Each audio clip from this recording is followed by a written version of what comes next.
শয়তানদের একটা মিটিং হচ্ছে, শয়তানরা বসছে সব, এবং মিটিং এর কমান্ডার ইন চিফ হচ্ছে ইবলিস নিজে।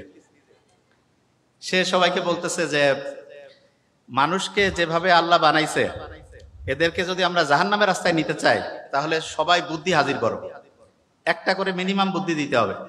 কোন শয়তানি বুদ্ধি দিয়ে মানুষকে সবচাইতে বেশি জাহান্নামের রাস্তায় নেওয়া যায়? এক এক করে বুদ্ধি সবাই লিখতেছে। কমান্ডার ইন চিফ ইবলিস খুব আগ্রহ নিয়ে সবগুলো জিনিস চেক করতেছে। করতে করতে সে একটা জায়গায় গিয়ে আটকে গেছে।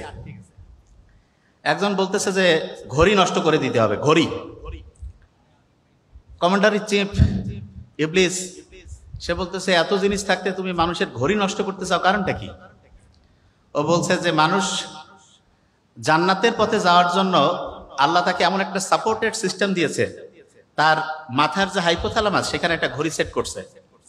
এই ঘড়ি অনুযায়ী যদি একটা লোক চলে তাহলে সে নিশ্চিত করে জান্নাতের রাস্তায় চলে যাবে।